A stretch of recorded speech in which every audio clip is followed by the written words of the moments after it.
নমস্কার, বাংলার মন থেকে বলছি সন্ময় বন্দ্যোপাধ্যায়। সুপ্রিম কোর্টে কি হলো সবাই জানেন। সুপ্রিম কোর্টে পরবর্তী আরেকটি শুনানি দিন পড়েছে, সম্ভবত 15ই জানুয়ারি সেদিনকে শুনানি হবে।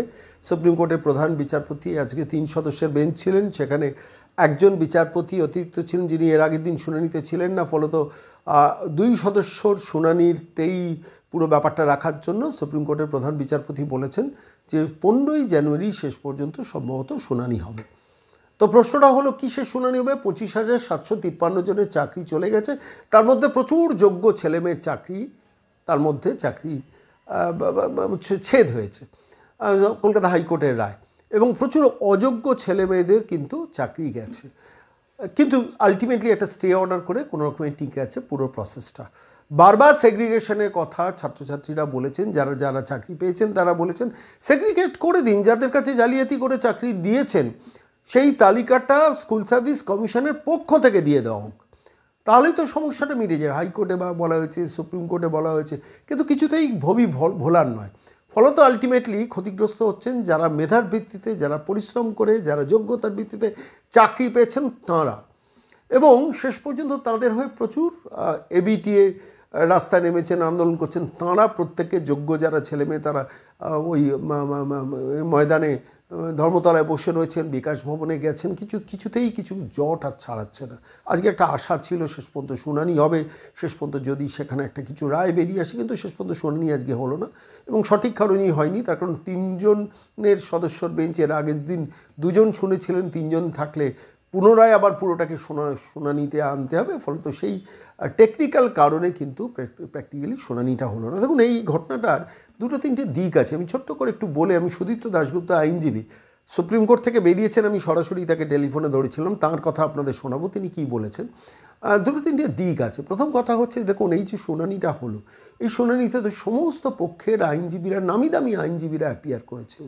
আচ্ছা, এদের পেছনে যে টাকাটা কি রাজ্য সরকারের, কি ছাত্রছাত্রীদের, কি যোগ্যদের, কি অযোগ্যদের, প্রত্যেকের তো গেল আলটিমেটলি।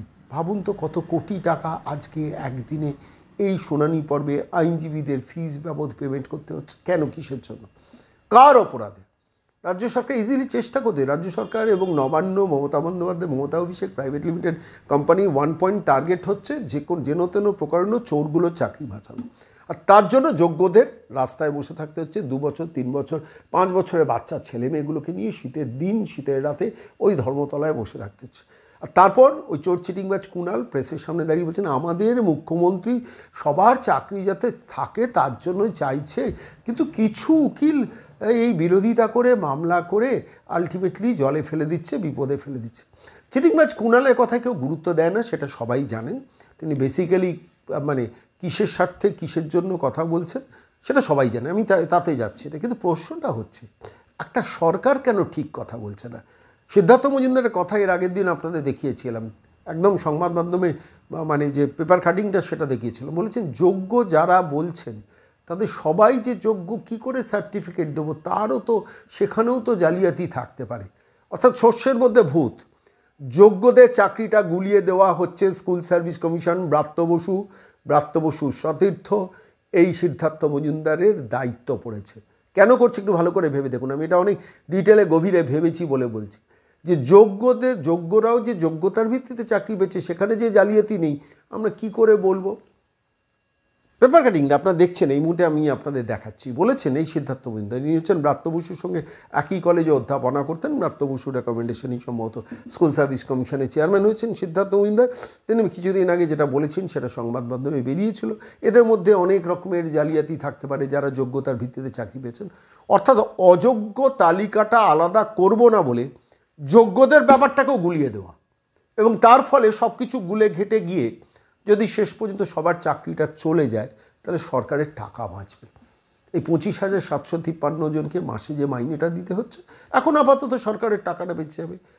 নিজের হাসি মুখের বিজ্ঞাপন দিতে, খেলামেলা উৎসবে টাকা দিতে, ক্লাবগুলোকে টাকা দিতে, বিভিন্ন সংবাদপত্রের মুখ আনন্দবাজার বর্তমানে এই সময় আজকাল প্রতিদিনের ঢালাও পাতা জোড়া বিজ্ঞাপন দিতে টাকা বড় দরকার, আর সেই টাকাটা বাঁচবে 25,753 জনের যদি চাকরিটা চলে যায়। আমি বারবার এই কথাটা ভেবেছি যে সিদ্ধার্থ মজুমদার স্কুল সার্ভিস কমিশনের প্রধান, তিনি বলছেন যারা যোগ্যতার ভিত্তিতে চাকরি পেয়েছেন বলে বলছেন তাদের সবাইকে আমরা যোগ্য বলবো কি করে?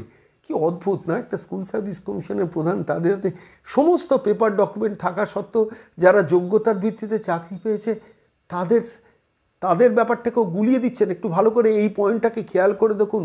যারা যোগ্য, যারা রাস্তায় বসে রয়েছেন, হাজার হাজার ছেলেমেয়ের ভবিষ্যৎ নিয়ে একটা সরকার খেলছে, লক্ষ লক্ষ ছেলেমেয়ের জীবন নিয়ে যারা খেলেছেন দিনের পর দিন, তারা যোগ্যরা কিভাবে চাকরি পেয়েছে, যোগ্যরাও যে সবাই যোগ্য আমরা জানবো কী করে, বুঝবো কী করে? একটা স্কুল সার্ভিস কমিশনের অফিস খুলে কারেন্ট লাইট পাখা জ্বালিয়ে বসে আছেন, প্রেসের সামনে বাইট দিচ্ছেন, না সে বাইটটা আপনাদের দেখালাম। যাই হোক, মামলায় কিন্তু কত রকমের জালিয়াতি আছে। আমি এই পুরো ব্যাপারটা সুদীপ্ত দাশগুপ্তকেও বলেছিলাম যে স্কুল সার্ভিস কমিশনের প্রধান এটা বলছেন। সুদীপ্তবাবু বলছেন যে সিদ্ধার্থবাবু কিন্তু ভুল কিছু বলেননি। মজাটা হচ্ছে কি জানেন, স্কুল সার্ভিস কমিশন হাইকোর্টে বলছেন 2 ধরনের ইরেগুলারিটি আছে, তারপরে ডিভিশন বেঞ্চে গিয়ে বলছে 3 ধরনের ইরেগুলারিটি আছে, সুপ্রিম কোর্টে গিয়ে বলছে 4 ধরনের ইরেগুলারিটি আছে। সুদীপ্ত দাশগুপ্ত বলছেন শর্মাবাবু আপনাকে বলছি 6 ধরনের ইরেগুলারিটি আছে, এবং কোন কোন বিষয়ে ইরেগুলারিটি আছে, কোন কোনভাবে ইরেগুলারিটি আছে সমস্তটা ধরিয়ে দিচ্ছেন Sudipta Dasgupta over phone. Supreme court থেকে সবে বেরিয়েছেন, আমাদের ফোনের উত্তরে কি বললেন শুনুন। নমস্কার। নমস্কার সন্ময় বাবু। হ্যাঁ, বলছি আপনি তো সুপ্রিম কোর্ট থেকে বেরোলেন বোধহয় এখন। আচ্ছা, ঠিক সেই সময়ই আপনাকে ফোনে ধরলাম। শিক্ষা সংক্রান্ত 25,753 জনের চাকরি চলে যাওয়ার ইস্যুটায় আলটিমেটলি এখনো পর্যন্ত আবার শুনানির ডেট ডেফার্ড হলো, অর্থাৎ আজকে শুনানি না, এরপরে কবে ডেট উঠেছে? ডেট উঠেছে 15ই জানুয়ারি দুপুর 2টো। 15ই জানুয়ারি দুপুর 2টোয় আবার শুনানি হবে প্রধান বিচারপতির বেঞ্চে। হ্যাঁ, আজকে সুপ্রিম কোর্টে কে কে হাজির ছিলেন, মানে শিক্ষা সংক্রান্ত দুর্নীতি মামলায় রাজ্য সরকার বা যারা রাজ্য চাকরি সরকারের যারা উকিল তারা হাজির ছিলেন, কে কে প্রায় ছিলেন, যাদের কে কে ছিলেন একটু বলুন। রাকেশ দ্বিবেদী ছিলেন, হুম। তারপর উনি আর আরো যারা যারা জুনিয়র অ্যাডভোকেট ছিলেন স্টেট গভর্নমেন্টের হ্যাঁ, হ্যাঁ, তারা ছিলেন, স্কুল সার্ভিস কমিশনের চেয়ারম্যান প্রেজেন্ট ছিলেন, মানে বোর্ডের সিদ্ধার্থ উকিল, সিদ্ধার্থ মজুমদার উপস্থিত ছিলেন। হ্যাঁ ছিলেন, হ্যাঁ, বোর্ডের উকিল যিনি ছিলেন board of secondary education owner advocate present হ্যাঁ, ছিলেন, হ্যাঁ। অনেকেই ছিলেন। এবং শেষ পর্যন্ত আজকে প্রধান বিচারপতি কি বললেন এই মামলাটা শুনানির? প্রধান বিচারপতি যেহেতু আগের দিন দুজন বিচারপতি, প্রধান বিচারপতি এবং আরেকজন বিচারপতি মামলা শুনেছিলেন, আর আজকে 3 বিচারপতির বেঞ্চ ছিল, তাই উনি বললেন যে আমরা যেহেতু আগের দিন দুজন শুনেছিলাম এই মামলা, আপনাদের এই দুজনই শুনবো, কারণ আজকে শুনতে গেলে আবার প্রথম থেকে শুনানি করতে হবে, হুম। তাই আজকে শুনানি হলো না, 15 তারিখ শুনানির দিন ধার্য করা হলো। দুপুর 2টোর সময়। দুপুর 2টো। আচ্ছা, আমি এই প্রসঙ্গে আপনাকে বলি, সিদ্ধার্থ মজুমদার যিনি আপনি বললেন উপস্থিত ছিলেন স্কুল সার্ভিস কমিশনের প্রধান, আমি তার একটা পেপার স্টেটমেন্ট দেখছিলাম, আমার হয়তো আপনিও দেখেছেন, যেখানে পরিষ্কার তিনি বলেছেন যে যারা যোগ্য বলে দাবি করছেন তারা যে আদৌ যোগ্য, সবাই যোগ্য, তার গ্যারান্টি আমি দিতে পারবো না, তার মধ্যেও জল থাকতে পারে। এটা কি আপনি জানেন? সেই সঠিক কথা বলেছেন, তো একদমই সঠিক কথা বলেছেন। এবার সেই এবং সেটা সিদ্ধার্থবাবু ন্যূনতম, স্ট্যান্ডটা তাহলে, সেই সিদ্ধার্থবাবু স্ট্যান্ডটা তাহলে সুপ্রিম কোর্টে আজকে শুনানিতে তার আইনজীবী কি হতে পারতো? দেখুন দেখুন আম, মানে অসুবিধাটা হলো আজকে সিদ্ধার্থ বাবু ওনার যে ধারণা উনি সেটা বলেছেন, হুম, কিন্তু ওনার আইনজীবী কোর্টে কি বলবেন সেটা অন্য বিষয়, হুম, সেটা আমরা বরাবরই দেখে আসছি। হুম, হুম, কিন্তু বিষয়টা হলো উনি যে কথাটা বলেছেন কথাটা কিন্তু একদমই সত্যি কথা বলেছেন, এটা অন্যতম কারণ যেই কারণে আমাদের কলকাতা হাইকোর্টের ডিভিশন বেঞ্চ পুরো সিলেকশন প্রসেসটাকে বাতিল করেছে। আপনাকে আমি একটা উদাহরণ দিই। হুম, এসএসসির যে কোনো ইচ্ছে নেই যে সেগ্রিগেশন হোক, হুম, তার প্রমাণ হলো এসএসসি কে হাইকোর্ট থেকে সুপ্রিম কোর্ট অব্দি যতবার এফিডেভিট দিচ্ছে প্রত্যেকবার তাদের নিজস্ব যে স্ট্যান্ড সেটা চেঞ্জ করছে। হুম, হাইকোর্টে প্রথমে 20 ডিসেম্বর একটা এফিডেভিট দিয়ে বলল 2 ধরনের ইললিগালিটি হয়েছে, হুম, সেইটাকে ক্ল্যারিফাই করে 5ই জানুয়ারি 2024-এ হাইকোর্টে আরেকটা এফিডেভিট দিয়ে বললো 2 ধরনের না 3 ধরনের ইললিগালিটি হয়েছে। এই হুম, সুপ্রিম কোর্টের রিটেন নোটসে গিয়ে বললো 3 ধরনের না 4 ধরনের ইললিগালিটি হয়েছে। কিন্তু হুম, আমরা বলছি টোটাল বেআইনি যে নিয়োগ সেটা 6 ধরনের আপাতত দেখা গেছে, 6 ধরনের বেআইনি হয়েছে। অনেকে বলছে সিবিআই তো একটা লিস্ট দিয়েছে সেগ্রিগেশনের, হুম, সিবিআই শুধুমাত্র লিস্ট দিয়েছে তার ইনভেস্টিগেশনের আওতায় যেটা যেটা ছিল সেই তুলনায়।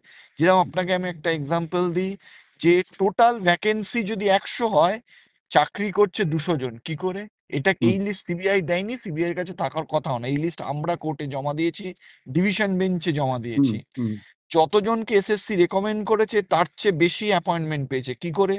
এই হুম যে দুর্নীতি, এই দুর্নীতির কাগজ আমরা জমা দিয়েছি। হুম এবং এই যে ভ্যাকেন্সি বহির্ভূত চাকরি, রেকমেন্ডেশনের অধিক অ্যাপয়েন্টমেন্ট, এইগুলোকে আইডেন্টিফাই করা যাচ্ছে না বলেই এসএসসি এদের কথা বলেনি। এবং এদেরকে যদি আইডেন্টিফাই না করা যায়, আরো অনেক ধরনের ইন্ডিকেটর যেগুলো আইডেন্টিফিয়েবল করা যাচ্ছে না, সেগ্রিগেট করা যাচ্ছে না, তখন পুরো প্রসেস বাতিল ছাড়া কোনো উপায় নেই। আপনি আর হ্যাঁ, বলুন। লিগালিও আপনাকে একটা কথা বলছি, ধরুন আজকে সেগ্রিগেট করে কিছু লোককে বাদ দিল, তাহলে সেই জায়গায় তো যারা চাকরি পায়নি তাদেরকে নিতে হবে। হুম এবার দেখা গেল এরকমও অনেকে ঢুকবে যারা ইন্টারভিউতে সুযোগ পায়নি, ইন্টারভিউতেও ডাকার সুযোগ পাবে রেশিও অনুযায়ী, রুল 12 অনুযায়ী। এবার তাদের যদি ডাকা হয়, ধরুন এমন কোনো ক্যান্ডিডেটকে ডাকা হলো যে ইন্টারভিউতে বসলো এবং ইন্টারভিউতে এমন নম্বর পেলো যে সে মেরিটে 1 নম্বরে চলে গেল, হতেই হুম পারে। হুম তাহলে সে তো স্কুল পাবে তার ইচ্ছা মতন, কিন্তু এখন সেই স্কুলে তো অন্য কেউ চাকরি করছে, কি করে সেটা সম্ভব? পুরো প্যানেলটা তাহলে রিওয়ার্ক এমনিই করতে হবে। হুম তাই জন্যই ডিভিশন বেঞ্চ সঠিকভাবে বলেছেন যে নতুন করে পরীক্ষা নাও, যে যে যোগ্য সে পেয়ে যাবে, তার ভয় কিসের? কোনো প্রথমত ভয় আপনি নেই। আপনি খুব ইন্টারেস্টিং একটা তথ্য দিলেন যে স্কুল সার্ভিস কমিশন বলেছেন দু ধরনের ইরেগুলারিটি আছে, পরে বলেছিল 3 ধরনের ইরেগুলারিটি আছে, তারপরে বার বলেছে 4 ধরনের ইরেগুলারিটি আছে, আপনাকে আমি কিন্তু আজকে আপনি বলছি কত বলছেন ছ ধরনের ধরনের ইল্লিগালিটি আছে, শুনুন। হ্যাঁ একটা ইল্লিগালিটি হলো যে প্যানেল এক্সপায়ারি করার পরে চাকরি। হুম একটা ইল্লিগালিটি হলো প্যানেল বা ওয়েটিং লিস্টে তার নাম নেই, সে চাকরি করছে। একটা ইল্লিগালিটি হলো ওয়ে মার্কশিটের মার্কস ম্যানিপুলেশন। 4 নম্বর ইল্লিগালিটি হলো যে ভ্যাকেন্সি যত তার থেকে বেশি চাকরি। 5 নম্বর ইল্লিগালিটি হলো রেকমেন্ডেশনস যত তার থেকে বেশি চাকরি। আর 6 নম্বর ইল্লিগালিটি হলো র্যাঙ্ক জাম্পিং। ঠিক আছে, এই হলো 6 ধরনের ইল্লিগালিটি যেটা আপাতত সামনে এসছে। এর বাইরে তো টেন্ডারের দুর্নীতি সবকিছু আছে। আপনাকে একটা উদাহরণ দিচ্ছি, এই যে নাইসাকে টেন্ডার দেওয়া হয়েছে না, ওএমআরসি স্ক্যান যারা এত গন্ডগোল করেছে, হুম হুম তাদের অফিস হলো নয়ডাতে। হুম তাদের চিঠি করছে যেই তারিখে, সেই তারিখেই এসএসসির অফিসে হাতে হাতে ওই নাইসার মানে কোন অফিসিয়াল লোক সেটা রিসিভ করছে, কি করে? তার হুম মানে আগে থেকে জানিয়ে দেওয়া হয়েছিল যে তোমরা এই টেন্ডার পাবে, চলে আসো, রিসিভ করো। হুম। সব ধরনের দুর্নীতি, আরো অনেক দুর্নীতি আছে। ডিভিশন বেঞ্চও বলেছে আরো অনেক কিছু সুপ্রিম কোর্টে এবার খোলাসা হবে। কি হলো এখানে সুদীপ্তদা, কথা আমার আরেকটা শেষ প্রশ্ন আছে, সেটা হচ্ছে স্কুল সার্ভিস কমিশন এবং বা এর মধ্যশিক্ষা পর্ষদ সুপ্রিম কোর্টে 2 ধরনের তথ্য দিচ্ছে ইরেগুলারিটি নিয়ে, এটা কি ঠিক?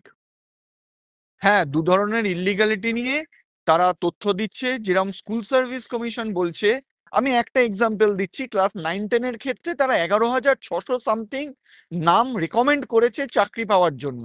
এদিকে মধ্যশিক্ষা পর্ষদ বলছে যে তারা 13,000 রেকমেন্ডেশনস পেয়েছে স্কুল সার্ভিস কমিশনের থেকে। এবার দুটোই স্ট্যাটুটারি অথরিটি, দুজনে দু ধরনের কথা বলছে। এটা কি সুপ্রিম কোর্টে বলেছে? সুপ্রিম কোর্টে বলেছে। মারাত্মক, মানে এই এই মানে এর জন্য তো মানে প্রত্যেকের আরো কয়েক দফা জেল জেল হওয়া উচিত, মানে হ্যাঁ হ্যাঁ, এই একদম ধরনের তথ্যের জন্য, মানে একদম। আমার এই ধরনের ইনফরমেশনস এর জন্য, যেখানে পরিষ্কার হুম বোঝা হুম যাচ্ছে হুম। একটা বড় জালিয়াতি এরা যৌথভাবে করেছে, কিন্তু নিজেদের মধ্যে কোনো আন্ডারস্ট্যান্ডিং ছিল না। হুম। অনেক ধন্যবাদ সুদীপ্তদা, অনেক হ্যাঁ, ধন্যবাদ। ধন্যবাদ।